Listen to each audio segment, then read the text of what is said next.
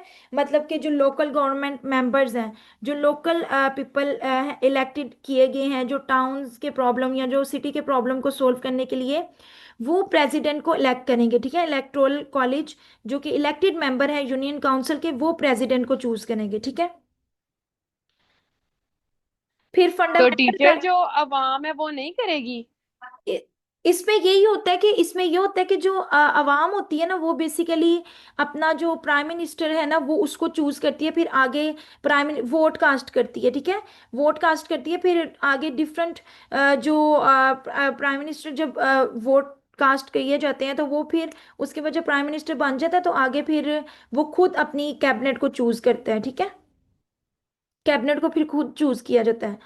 जैसे आप लोगों ने देखा होगा पाकिस्तान में जब वोट कास्ट करते हैं, ठीक है, और वोट कास्ट जो करते हैं लोग वो मुस्लिम्स, ठीक है। तो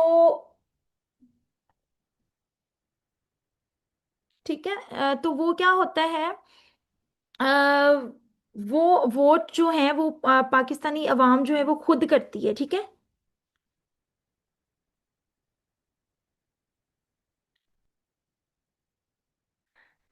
समझ आई है? यस। नेशनल लैंग्वेज की ये बात है कि वही नेशनल लैंग्वेज जो पहले 56 के कॉन्स्टिट्यूशन में थी सेम वही रही, उन्होंने चेंज नहीं इसमें किया, बंगाली और उर्दू, ठीक है। क्योंकि जो 1971 के अंदर मैंने आप लोगों को कल बताया था ईस्ट पाकिस्तान जो है वो वेस्ट से सेपरेट हुआ था तो बांग्लादेश बना था, ठीक है। पहले वो साथ था तो इसलिए बंगाली जो है वो लैंग्वेज थी। एक मिनट वेट करें, मैं आपको अभी बताती हूँ। एक मिनट, थोड़ा सा इशू आ रहा है। हाँ ये ठीक है। ठीक है, जाए। ओके। फिर सुप्रीम जुडिशियल काउंसिल की अगर बात की जाए तो वो क्या थी कि constitution provide for the setting up of a supreme judicial council of Pakistan comprising the chief justice of supreme court, the most senior justice of each high court. अब उन्होंने क्या बात की कि सुप्रीम जुडिशियल काउंसिल उन्होंने एक बना दी। अब इसके अकॉर्डिंग उन्होंने क्या कहा कि पाकिस्तान की जो सुप्रीम जुडिशियल काउंसिल है ये बेसिकली जो जुडिशरी के मामलात होते हैं, जो जजेस के मामलात होते हैं, जो जजेस वगैरह का फैसला किया जाता है, उनको जो कंट्रोल, उन पे जो कंट्रोल किया जाता है कि वो करप्शन तो नहीं कर रहे, ठीक है, वो सुप्रीम कोर्ट और हाई कोर्ट। हाई कोर्ट का मोस्ट सीनियर जस्टिस और सुप्रीम कोर्ट जो है उसका चीफ जस्टिस, वो उन पे सुपरविजन करते हैं, ठीक है। किन पे, जो जो वैसे जो लोकल जो जजेस होते हैं, जो प्रोविंसेस पे जजेस होते हैं, ठीक है, हर प्रोविंस के अंदर जो भी जजेस होते हैं हाई कोर्ट के, उनको उनके ऊपर जो उनको सुपरवाइज कौन करते हैं, सुप्रीम कोर्ट का चीफ जस्टिस और हाई कोर्ट का जो है सीनियर जस्टिस, ठीक है। सुप्रीम कोर्ट बेसिकली बड़ी होती है कोर्ट, ठीक है, और हाई कोर्ट जो है वो लोअर होती है, इसका लोअर लेवल होता है, सुप्रीम का हाई हाई लेवल होता है। जो हाई कोर्ट होती है ना, वो हर प्रोविंस की अपनी अपनी होती है, ठीक है। और लेकिन सुप्रीम कोर्ट जो है वो एक ही है। पाकिस्तान के अंदर इस्लामाबाद में हेडक्वार्टर है, इस्लामाबाद में सुप्रीम कोर्ट मौजूद है।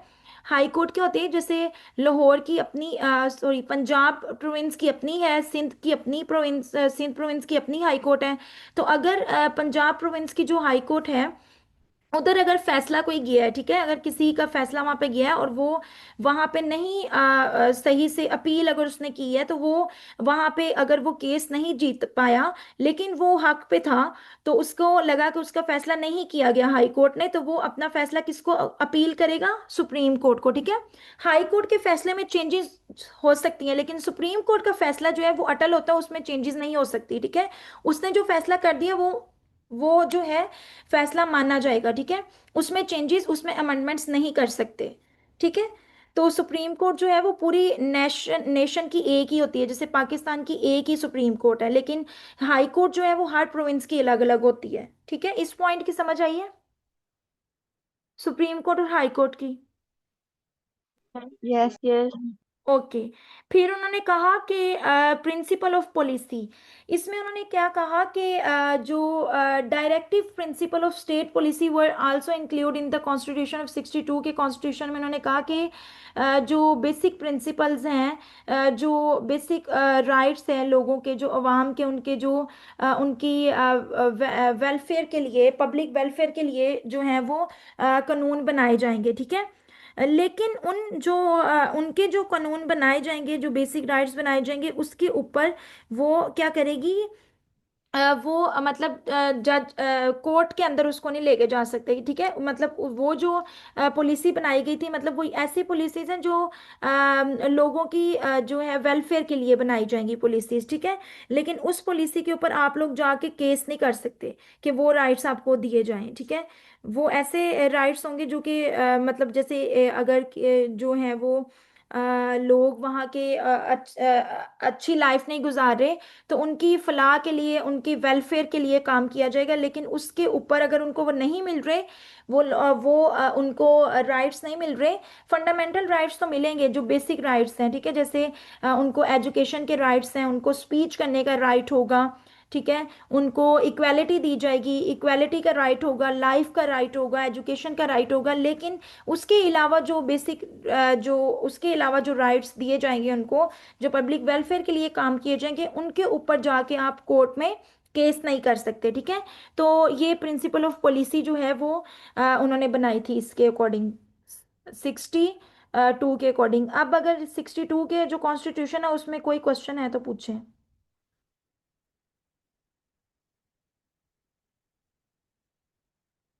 हाँ जी, पूछें क्वेश्चन।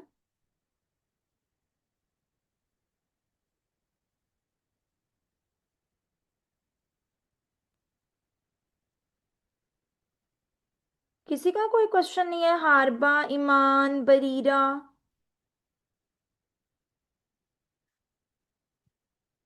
टीचर, हाँ जी,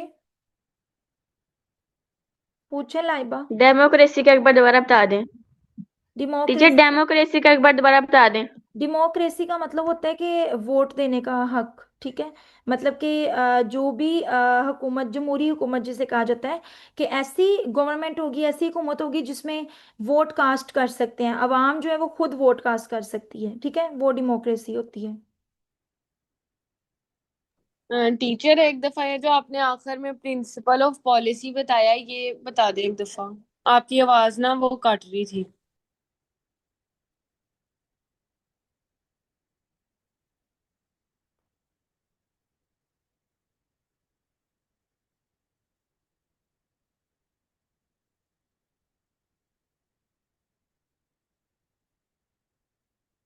मैंने ये आप लोग को बताया है कि principle of policy, the directive principle of state policy were also include in the constitution of 1962 के कॉन्स्टिट्यूशन में उन्होंने कहा कि जो भी पॉलिसीज बनाई जाएंगी जो अवाम की फलाह के लिए, ठीक है, उनकी वेलफेयर के लिए काम किया जाएगा, ठीक है। जैसे फॉर एग्जांपल कि उनको जो है वो प्रोस्पेरिटी की तरफ अगर लेके जाया जाएगा, ठीक है, उनको जो है वो इक्वालिटी, उनके साथ इक्वली सलूक किया जाएगा, उनको जस्टिस दिए जाएंगे, ठीक है, इंसाफ उनके साथ किया जाएगा, और जो है अवाम के फलाह के लिए, इंसाफ के लिए, खुशहाली या मसावत के लिए इक्वली उनको राइट्स दिए जाएंगे।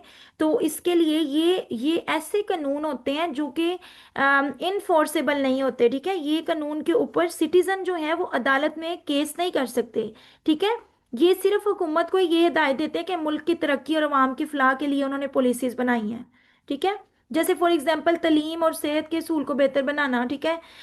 एजुकेशन का राइट तो दिया है, लेकिन अब ये उसके अंदर जो वो बेहतरी लेके आएंगे, या जो गरीब लोग हैं जो कि उनकी मदद करेंगे, जो कि जिनको जो महरूम रहते हैं, कि उनको जो है वो उनकी डेली नीड्स जो है वो पूरी नहीं हो रही, ठीक है, उनको जिंदा रहने का तो राइट दिया जाएगा, लेकिन जो उनको, अगर वो गरीब है तो उनको एम्प्लॉयमेंट अपॉर्चुनिटी दी जाएंगी, ठीक है, कि उनकी तालीम और सेहत की को बेहतर बनाने के लिए डिफरेंट जो है वो पॉलिसीज बनाई जाएंगी, जैसे हॉस्पिटल्स बनाए जाएंगे। तो इस तरह की चीज़ों की बात हो रही है, ठीक है। तो अब इस पे जाके कोई भी जो अवाम की भलाई के लिए, क्योंकि अवाम की भलाई के लिए, उसकी फलाह के लिए ये काम किया जा रहा है, उसके वेलफेयर के लिए काम किया जा रहा है, तो इसकी बेस के ऊपर केस नहीं आप लोग कर सकते कि हमें ये राइट नहीं दिया गया, ठीक है। ठीक है टीचर। कानूनी तौर पे इनफोर्सेबल नहीं ना ये राइट्स, ये पॉलिसीज वो खुद जो उन्होंने बनाई है, ये कानूनी तौर पे इनफोर्सेबल नहीं है, कि ये ऐसे नहीं राइट्स के जो कि बेसिक राइट्स हैं, ठीक है। जैसे रिलीजन, स्पीच, लाइफ, इक्वालिटी का राइट नहीं है, ठीक है। तो ऐसी चीजें, ऐसी पॉलिसीज जो कि सिर्फ वेलफेयर, पब्लिक वेलफेयर के लिए है, उनके ऊपर आप लोग केस नहीं कर सकते अदालत में, ये बात हो रही है, ठीक है। लेकिन आप, अगर आपको बेसिक आपके राइट्स नहीं मिल रहे, जैसे आपका रिलीजन है, ठीक है, उसके अकॉर्डिंग आपको इबादत करने की नहीं आप लोगों को मिल रही, कि आप लोग वर्शिप नहीं कर सकते, या आपको इक्वालिटी नहीं मिल रही, ठीक है, इक्वल राइट्स नहीं मिल रहे, या आप लोगों को स्पीच करने की आज़ादी नहीं है, या आप लोगों को लाइफ गुजारने की आज़ादी नहीं है, ठीक है, तो फिर आप लोग जाके ना केस कर सकते हैं इसका अदालत में। लेकिन अदरवाइज जो वेलफेयर के, पब्लिक वेलफेयर के लिए काम किए जाते हैं, उस पर नहीं आप लोग कर सकते, ये बात हो रही है। इसकी समझ आई है वशमा? आ गई है समझ? यस। और किसी का है क्वेश्चन? 73 पे चले। टीचर 1 मिनट, फेडरल स्ट्रक्चर का बता देंगे दोबारा।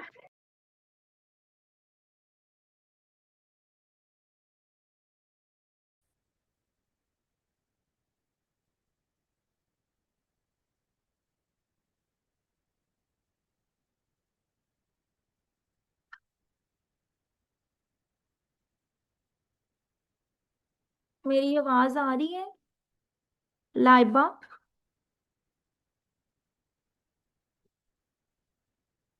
मेरी आवाज आ रही है आप लोगों को क्लास? टीचर आपकी यस। बात थोड़ी थोड़ी कट रही है। वो असल में बैटरी का इशू हो गया था, अभी मैंने लगाया है लैपटॉप को दोबारा। आप बताएं, क्लियर है? यस। यस। अच्छा, आप पूछें लाइबा, क्या क्वेश्चन था? टीचर मैं पूछ रही थी कि फेडरल स्ट्रक्चर का एक बार दोबारा बता दें। फेडरल फॉर्म ऑफ गवर्नमेंट का मतलब होता है ऐसी गवर्नमेंट जो कि जिसके अंदर सेंट्रल और प्रोविंशियल दो गवर्नमेंट आ जाती हैं, ठीक है। सेंट्रल ऐसी जो नेशनल, पूरी जो नेशनल लेवल पे है, ठीक है, जो पूरे पाकिस्तान के ऊपर जो लागू है, वो सेंट्रल आएगी, सेंट्रल गवर्नमेंट होगी, ठीक है। जबकि जो प्रोविंशियल गवर्नमेंट होती है वो हर प्रोविंस की अपनी अपनी होती है, ठीक है। पंजाब प्रोविंस की अपनी गवर्नमेंट होगी, ठीक है, सिंध की अपनी होगी। जो एक प्रोविंशियल लेवल के ऊपर जो कानून नाफिज किए जाएंगे वो, और जो सेंट्रल लेवल के ऊपर जो नेशनल पूरे पाकिस्तान के अंदर जो लागू किए जाएंगे, वो बातें हैं इसमें आ जाती हैं। फेडरल फॉर्म ऑफ गवर्नमेंट जिसके अंदर ये दोनों गवर्नमेंट आ जाती हैं, सेंट्रल और प्रोविंशियल। सेंट्रल के पास अब कौन कौन से काम होते हैं? जैसे फॉरेन अफेयर्स के, ठीक है, फॉरेन अफेयर्स के जो मामलात होते हैं, जो करेंसी के मामलात होते हैं, जो ट्रांसपोर्टेशन के मामलात होते हैं, जो ट्रेड के मामलात होते हैं, ठीक है, वो किसके अंडर आते हैं? वो सेंट्रल के अंदर आते हैं। जबकि प्रोविंसेस के अंदर कौन से आते हैं? जो लोकल एजुकेशन है, हर प्रोविंस के अंदर जो एजुकेशन होगी वो उसके गवर्नर ने देखनी है कि वो किस तरह से मेंटेन करना है, हेल्थ की या एग्रीकल्चर की। जैसे फॉर एग्जांपल कि आप लोग को छुट्टियां होती हैं, तो अब पंजाब प्रोविंस जो है वो अपनी अलग से अनाउंस उसने की है कि पंजाब के अंदर हो रही हैं छुट्टियां, कि सिचुएशन नहीं ठीक तो पंजाब के अंदर हो रही है, ठीक है। इस तरह से बात हो रही है कि ये ऐसे जो फैसले लिए जाएंगे वो हर प्रोविंस अपना अलग अलग ले सकता है, ठीक है। ऐसा होता है कि कई दफा पंजाब के अंदर हो जाती हैं छुट्टियां और सिंध के अंदर नहीं होती, ठीक है। तो वो ये होता है कि हर प्रोविंस को ये राइट होता है कि वो अपने जो लोकल अफेयर्स हैं, जो लोकल मामलात हैं, एजुकेशन के, हेल्थ के, एग्रीकल्चर से रिलेटेड या टैक्सेस से रिलेटेड, वो प्रोविंसेस प्रोविंशियल गवर्नमेंट के अंदर आते हैं। जबकि जो सेंट्रल गवर्नमेंट है उसके अंदर जो फॉरेन अफेयर्स होते हैं, जो करेंसी से रिलेटेड होते हैं, या जो ट्रेड है, जो गुड्स वगैरह को एक्सचेंज करना है, वो सारी चीजें नेशनल लेवल पे आ जाती हैं, सेंट्रल गवर्नमेंट जिसे कहते हैं। तो फेडरल फॉर्म ऑफ गवर्नमेंट ऐसी गवर्नमेंट होती है जिसके अंदर सेंट्रल और प्रोविंशियल गवर्नमेंट आ जाती है, ठीक है। जी। ठीक है, आगे चलते हैं। क्लास ये आप लोगों की ना 5 मिनट बाद ये क्लास जो है खत्म हो जानी है, इसकी मीटिंग खत्म हो जानी है। मुझे अटेंडेंस आप लोग लगवा दें, दोबारा से आप लोग ज्वाइन करें। दोबारा से हम ज्वाइन करते हैं, फिर 73 का मैं कॉन्स्टिट्यूशन पढ़ाऊंगी, अभी लीव नहीं करना किसी ने। मुझे ये बताएं, अटेंडेंस पहले मार्क करवा दें। हिब्बत उस सबूर, प्रेजेंट।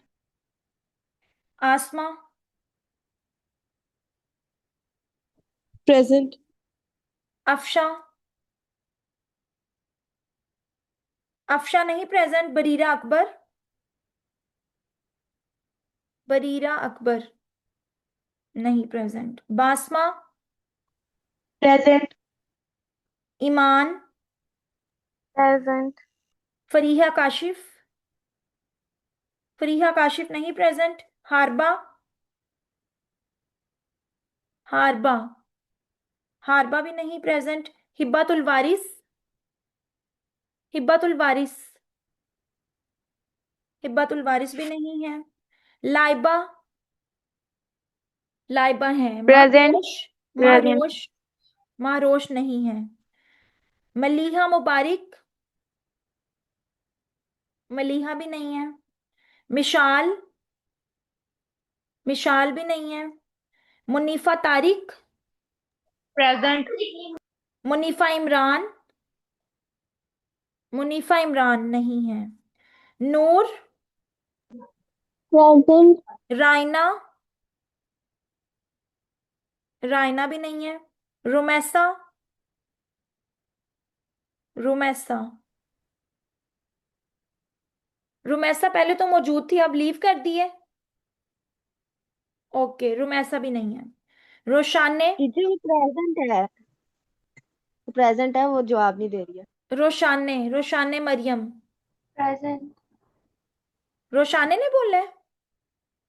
जी टीचर। सबीका अहमद, प्रेजेंट। सबीका तारिक,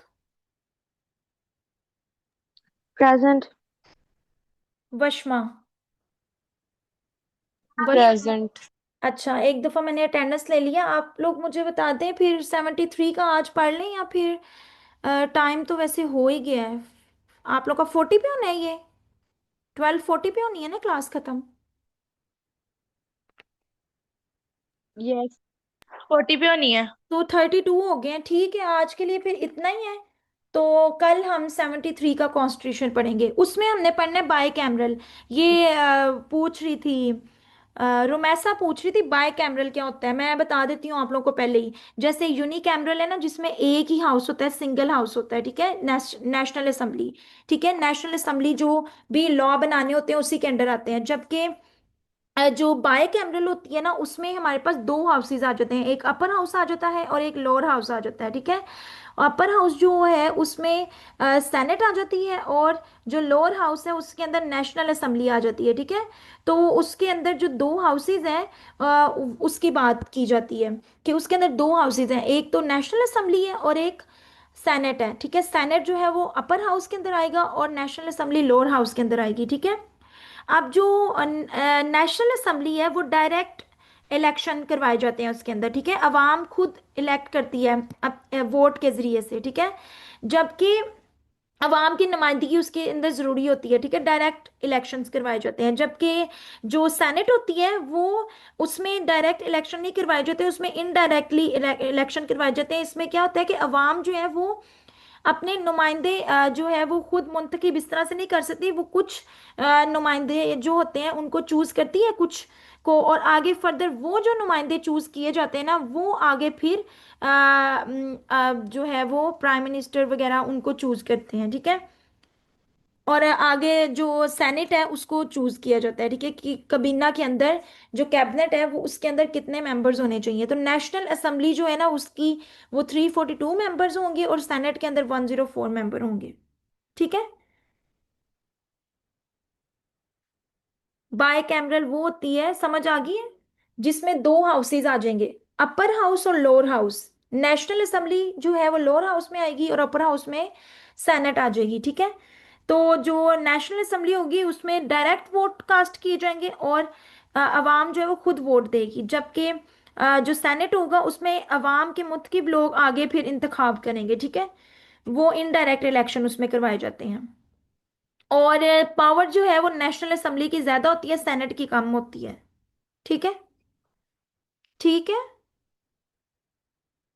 बाकी हम 73 का कल डिस्कस करेंगे।